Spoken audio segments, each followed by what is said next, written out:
Hello and welcome. In this video, we're going to be talking about the virtuous woman and how we can become her. If you have been in the Christian circles or anywhere on the internet, I'm sure at one point or another, you have stumbled across the term virtuous woman, or commonly known as the Proverbs 31 woman. I have my notes ready, so when you see me looking down at the table, just know I'm trying to remind myself of everything that I wrote down just because I don't want to miss anything. Let's get right into the video. So to get started, I'll start by defining a person of virtue.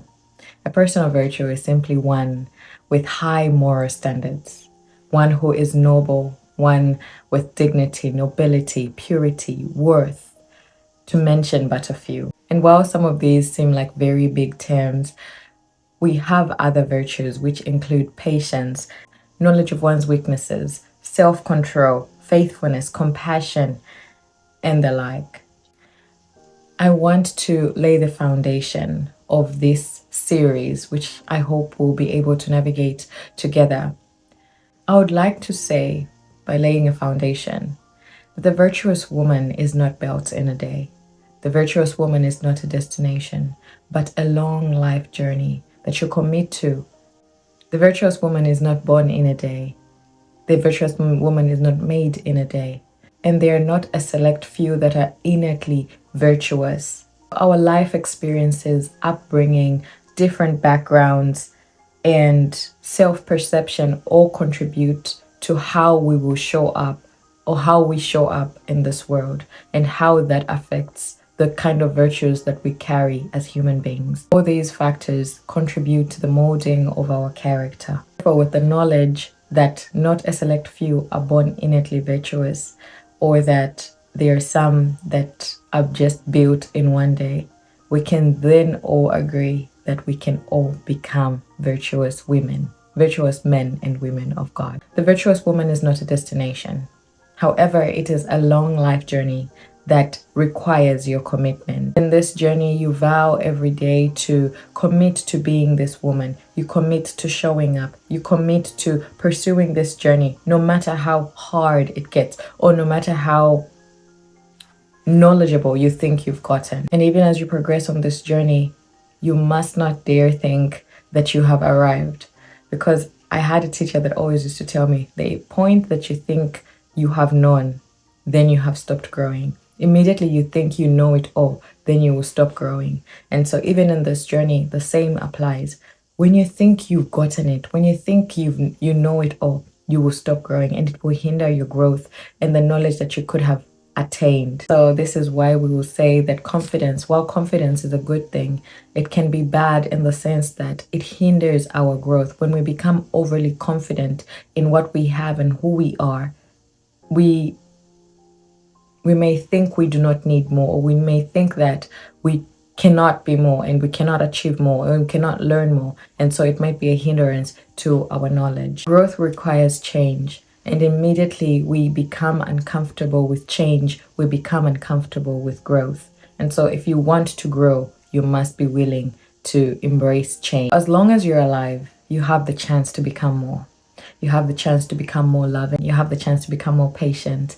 You have the chance to become more tolerant. You have the chance to become more confident. You have the chance to become more honorable, more truthful, more decent, more compassionate, more honorable. You have the chance to become more. In my next video, I will dive into the chapter, Proverbs chapter 31 from verse 10 to 31.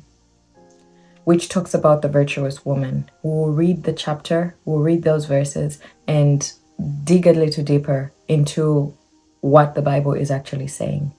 But today I just want to read this particular thing that I wrote down about the virtuous woman. A well-known chapter, Proverbs 31 verse 10 to 31. A well-known chapter describing a hero-like character, a woman who has her house in order.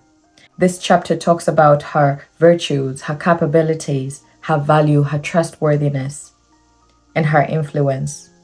It describes her skills and commitment to hard work and expression of discipline. Furthermore, we are shown how systematic she is. She shows great caution and scrutiny and investigation before making important decisions. The virtuous woman is so zestful and steady, witty in what she does, and isn't at all idle. As if that's not enough, she's got a big, compassionate heart. In wisdom, she plans for the future. Her creativity is manifested in all she makes. We're told about her clothing and how sage her words are. She is observant and blessed by those around her. Yet in this chapter, there is something very important to take a note of, and I will go deeper into it in my next video. Thank you so much for watching this video.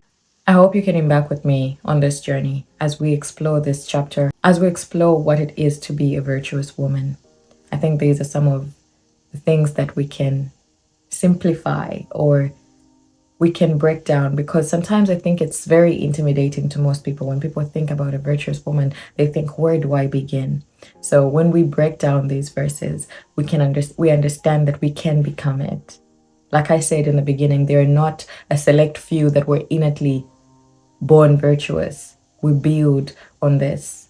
We cannot use our life experiences and our upbringing as an excuse to not become. Yes, those things happen to us.